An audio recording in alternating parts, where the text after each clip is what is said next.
आज 1 मई है।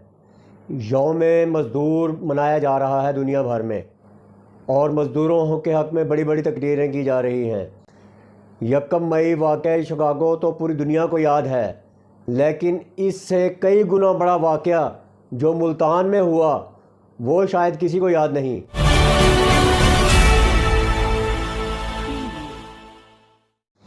अस्सलाम वालेकुम नाजरीन, मैं हूं मिर्ज़ा हनीफ बेग। आप देख रहे हैं मेरा यूट्यूब चैनल pakistannews.tv। नाजरीन, आज 1 मई है और पूरी दुनिया में मज़दूरों का आलमी दिन मनाया जा रहा है।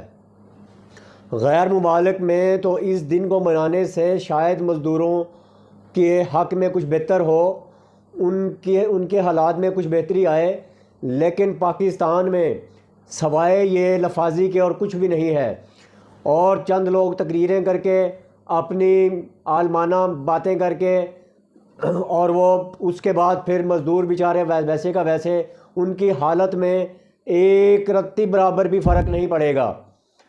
वो किस तरीके से, बल्कि उल्टा मज़दूरों का इस दिन नुकसान है कि गवर्नमेंट मुलाजमीन जो मज़दूर हैं उनको तो चलो उस दिन की सैलरी मिल जाती है, लेकिन जो प्राइवेट जॉब्स करते हैं उनको इस छुट्टी की कोई सैलरी नहीं मिलती। जो मज़दूर डेली वेजेस पे काम करते हैं, किसी भी कंस्ट्रक्शन कंपनी में, किसी भी पेट्रोल पंप पे, रेस्टोरेंट पे या किसी और जगह प्राइवेट में जो मज़दूर डेली वेजेस पे काम करते हैं, जिनको रखा तो डेली वेजेस के नाम पे जाता है लेकिन उनको वेजेस मिलती महीने के बाद ही हैं, तो उनके हक़ में ये कतन बेहतर नहीं होता कि उनको ना तो इसकी कोई सैलरी दी जाती है और ना ही, अगर वो वैसे तो उनको छुट्टी नहीं करनी दी जाती, लेकिन अगर वो छुट्टी कर लें तो इसकी सैलरी उनको नहीं दी जाती।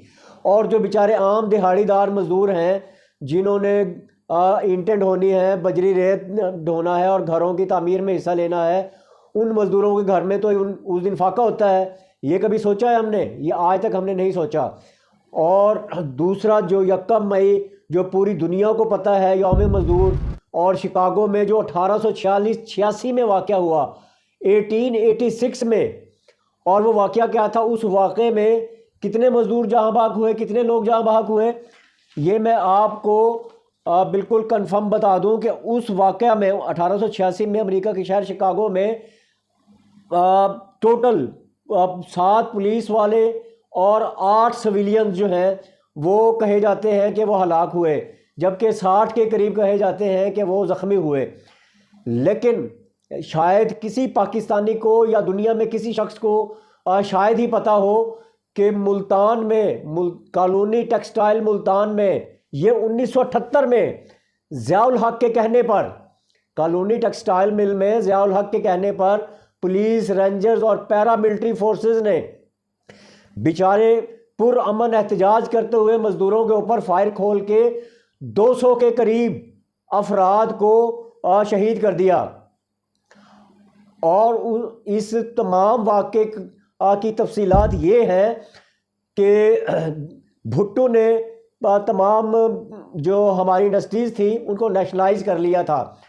जब ज़ियाउल हक ने मार्शल लॉ लगाया 5 जुलाई 1977 को, तो उसने वो तमाम इंडस्ट्रीज़ भी वापस डी नेशनलाइज कर दी और अपने चाहने वालों में बांट दी।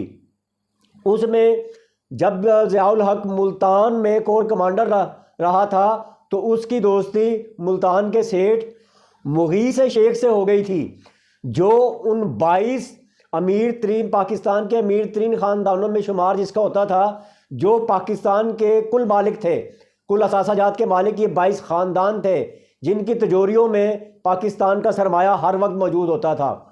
उनमें एक ख़ानदान ये मुगीस शेख का भी था। ज़ियाउल हक की इससे दोस्ती थी, तो जब इसने डी नेशनलाइज किया तो मुल्तान में, ये मुल्तान के नज़दीक बिल्कुल छोटा सा उस वक्त तो ये कस्बा था मुज़फ़्फ़राबाद के नाम से, और अब भी वो मुज़फ़्फ़राबाद का इलाका, अब तो वो तकरीबन मुल्तान शहर में आ गया है। तो वहाँ पे ये कॉलोनी टेक्सटाइल मिल हुआ करती थी, शायद अब भी हो तो मुझे अंदाज़ा नहीं।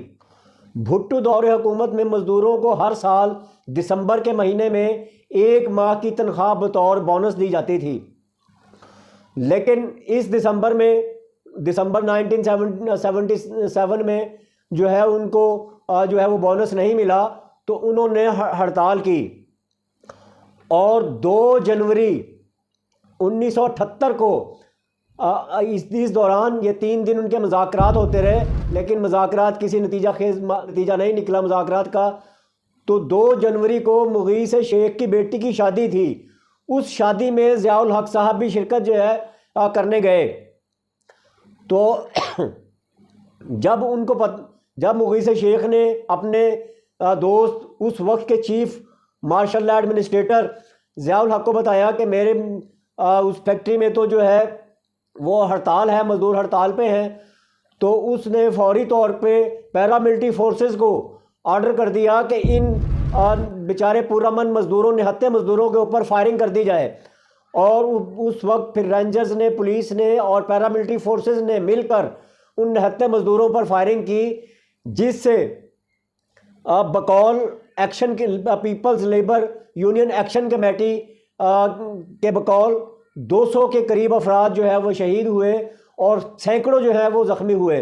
और इस पे सितम ज़रीफ़ी ये कि जो इस फायरिंग के नतीजे में ज़ख्मी हुए उनको कोई तिब्बी इमदाद नहीं दी गई, बल्कि बुलडोज़र के ज़रिए उन शुहदा को भी, उन ज़ख्मियों को भी इकट्ठे ट्रकों में लाद कर और एक इज्तिमाई गड्ढा खोद कर उसमें बग़ैर तजहीज़, बग़ैर कफन दफन के, बग़ैर उनके नमाज जनाजा अदा किए गड्ढा खोद कर उनको दफन कर दिया। और बहुत सौ को उसी कॉलोनी टेक्सटाइल मिल के गटर में उनकी लाशें बहा दी।